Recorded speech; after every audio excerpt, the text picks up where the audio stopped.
भगवान श्री कृष्ण की ये अमृतमयी गीता जिस पर हम सभी चिंतन कर रहे थे, 12वें अध्याय का 12वां श्लोक मैंने आपको सुनाया, जिसमें भगवान ने ये कहा, मय्येव मन आधस्व मयि बुद्धिम निवेशय निवशिष्यसि मय्येव उत ऊर्ध्वम न संशय। अपने मन को, अपने चित्त को मुझ में स्थिर करो, अपनी बुद्धि का निवेश मुझे करो। निश्चित ही अर्जुन ऐसा भक्त मुझे प्राप्त कर लेगा, प्रभु को प्राप्त कर लेगा। तो इसमें हम सब ने ये चिंतन किया कि मन को भगवान के प्रति अर्पित करें, लेकिन मन को साधना जरूरी है। मन को साधने के लिए हमें किन किन स्थितियों से गुजरना है, वो सारी चीज़ें आपके सामने रखी गई। साथ में ये भी बताया गया कि बुद्धि को भी अगर हम धर्म से जोड़ लेते हैं तो हमारी बुद्धि भी ऐसी अच्छी बुद्धि हो जाती है। मन और बुद्धि का यह सामंजस्य हमें उस ओर लेकर जाता है कि जिससे हम संसार में उलझते नहीं, हमारी भक्ति सफल होती है, लोक और परलोक को साधने में हम सफल हो जाते हैं। इसमें ये याद रखने वाली बात है कि जैसे जैसे बुद्धि को हम शांत और स्थिर करते हैं, मति सुमति बन जाती है, तब हमारे कर्म भी सेवा बन जाते हैं और सेवा के साथ साथ हमारे कर्म भी हमारी भक्ति बनते हैं। यहाँ तक कि हमारा चलना उठना बैठना सब भक्तिमय हो जाता है। जिसको कबीर ने अपने शब्दों में कहा कि जो जो करूं वो सब सेवा, जहाँ डोलूं वो परिक्रमा, जब सोऊं तो करूं दंडवत। भाव वही है कि मेरा सोना भी, शयन करना, नींद लेना भी प्रभु की भक्ति बन जाए। मैं दंडवत कर रहा हूं भगवान को और चलना फिरना परिक्रमा बन जाए। हमारा प्रत्येक कर्म उसकी सेवा बन जाए। ये तभी संभव होता है जब हमारी बुद्धि धर्म से जुड़ती है। धर्म से जुड़ी हुई बुद्धि जिसका स्वरूप सतोगुणी बुद्धि है। दुनिया में सबसे ज्यादा खतरा बुद्धिमानों से ही है, क्योंकि बुद्धिमान लोग जब उनकी बुद्धि चालाकी से भरी हुई होती है, ठगने वाली बुद्धि होती है, धूर्तता वाली बुद्धि होती है, तब पूरी दुनिया के लिए बड़े विनाशकारी सिद्ध होते हैं। क्योंकि बुद्धि ही दुनिया में राज कर रही है। पूरी दुनिया की शक्ति ही बुद्धि है। समझ लीजिए, बुद्धि को बल कहा गया। बुद्धिर्यस्य बलम तस्य। बुद्धि जिसके पास है वही बलवान है, वही शक्तिवान है। मस्तिष्क के अंदर हमारा विवेक, हमारी बुद्धि तब काम करती है जब शांत मस्तिष्क होता है और संतुलित मस्तिष्क होता है। जैसे ही हमारा मस्तिष्क अशांत हो, असंतुलित हो, बस समझ लीजिए कि वहां सब कुछ रहेगा लेकिन अक्ल नहीं रहेगी, वो भाग जाएगी। क्योंकि ये रहती ही वहीं है जहां शांति है। इसलिए अक्ल उस समय काम करेगी ही नहीं। जब आप अशांत हो, संतुलित नहीं हो, कुछ सूझेगा भी नहीं। अशांत हो या डरे हुए हो या चिंतित हो या दबाव में हो या प्रभाव में हो या मोह में हो, कोई भी इस तरह की स्थितियां जब मस्तिष्क में होती हैं तो उस समय हमारा विवेक, हमारी अक्ल काम नहीं करती। हर एक आदमी को सबसे पहले ये ध्यान रखना चाहिए कि अगर हम अपने मस्तिष्क का ठीक उपयोग करना चाहते हैं और इस मस्तिष्क से दुनिया में बड़ी बड़ी चीज़ें करना चाहते हैं, तो अपने मस्तिष्क को जितना शांत संतुलित रख सकते हैं, शांत और संतुलित रखने की विद्या सीखनी चाहिए। ये बहुत महत्वपूर्ण बात बता रहा हूं आपको। दुनिया की बड़े से बड़ी चीजें जो भी दुनिया में बनी हैं, वो मस्तिष्क से ही लोगों ने आइडियाज लिए, रिसर्च की और दुनिया में चीजें प्रकट हुई। बड़े से बड़ा, मधुर से मधुर संगीत, बढ़िया से बढ़िया ट्यून आपके अंदर से ही आती है। बढ़िया डिजाइन आप अपने दिमाग से ही करते हैं। हाँ, ये बात जरूर है कि दिमाग के साथ दिल का तालमेल चाहिए। जब तरंग आती है और मूड में आता है आदमी और दिमाग शांत होता है, तो दोनों का सामंजस्य बैठते ही ऊपर वाले के साथ कनेक्शन जुड़ता है और वहां से जैसे कोई बूंद गिरती है, ऐसे अंदर एक चमक आती है। वो है आइडियाज, तरह तरह के आइडियाज का आना, बस वो कमाल कर देता है।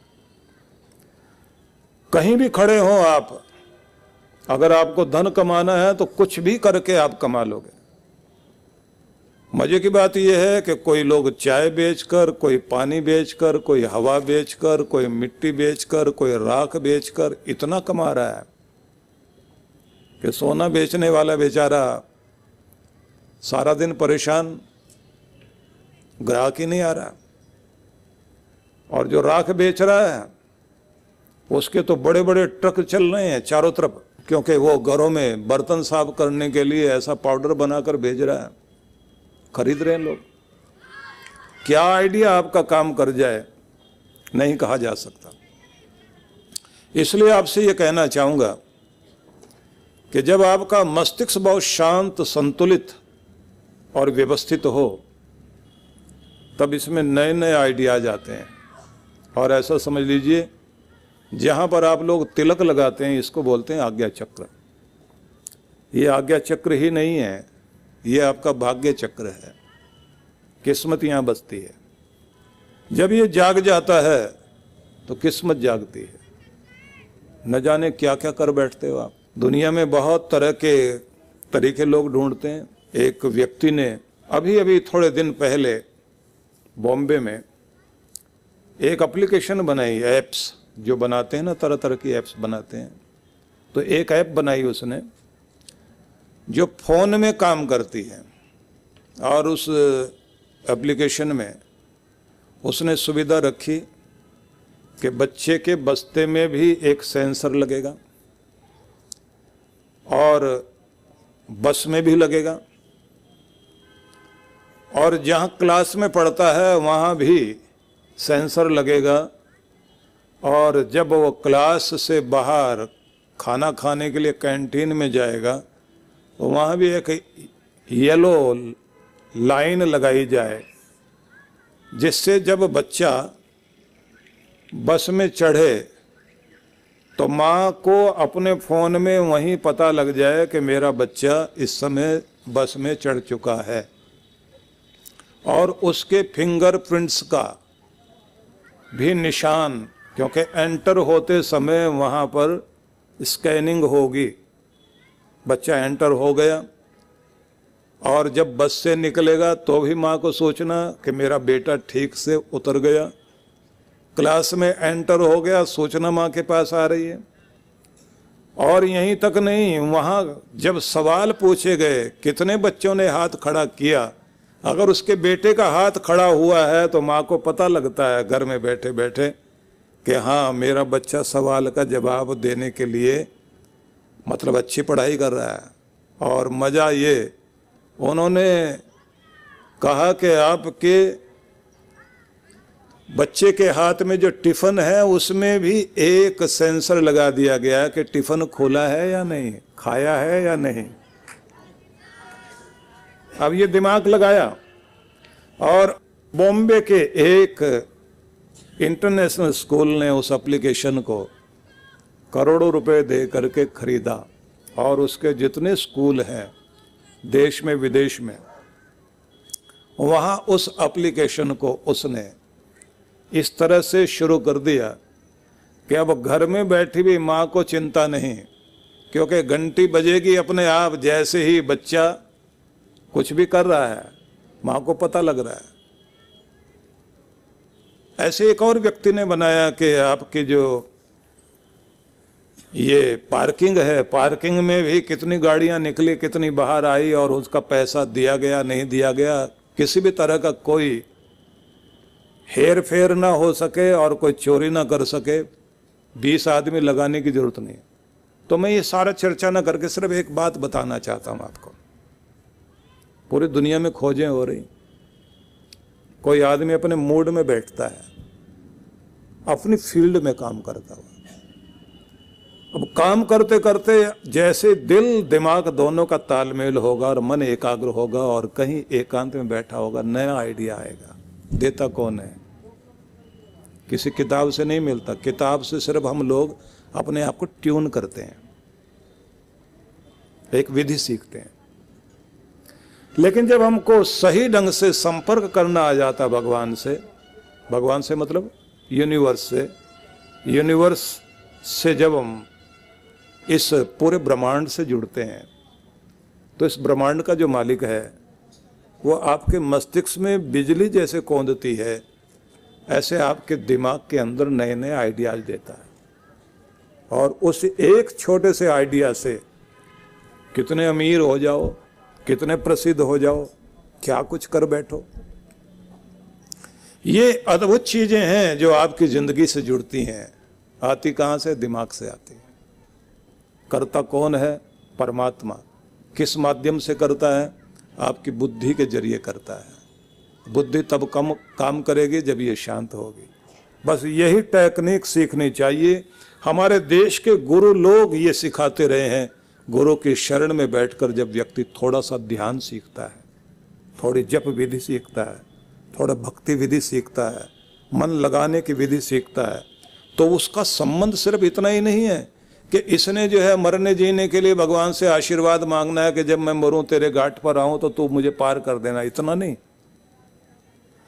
जिंदगी की हर समस्या का समाधान कर सकूं और जीवन में हर रूप में सफल हो सकूं, इस विद्या को गुरु सिखाता है।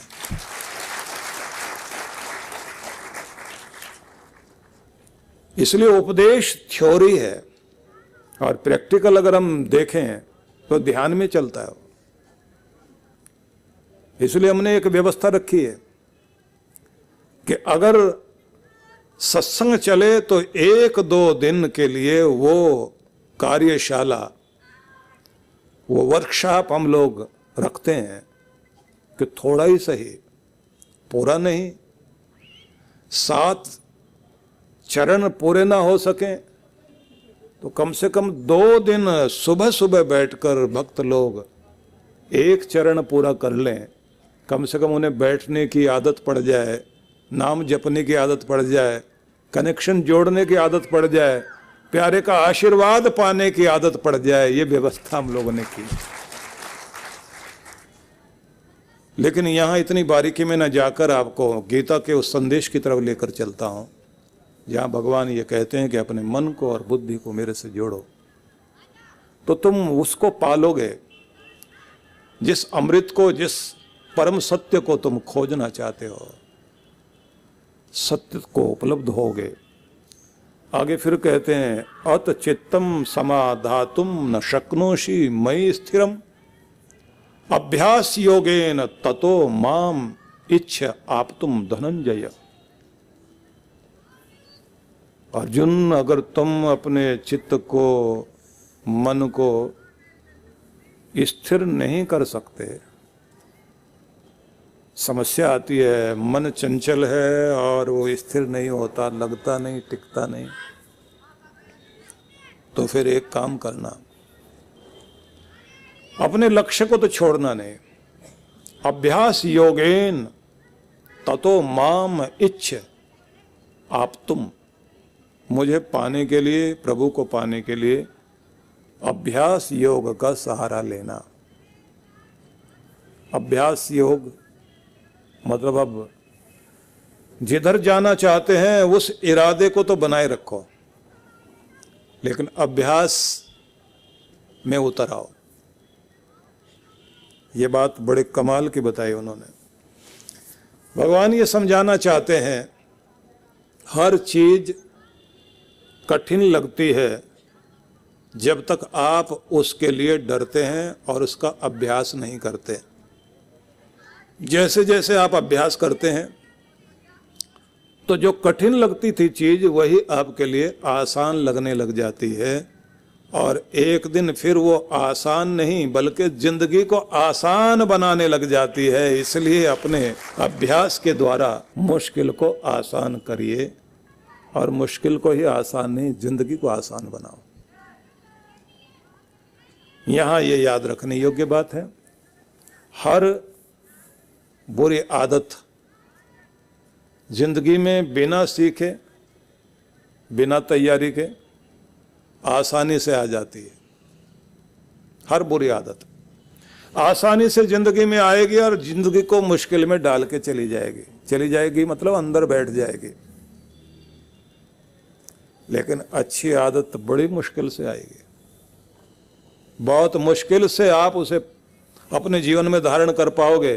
पर यह भी मजे की बात है, अगर वो अच्छी आदत जिंदगी में आ गई, आई मुश्किल से है लेकिन जिंदगी को जरूर आसान बना देगी, इतना आसान कि सुखी।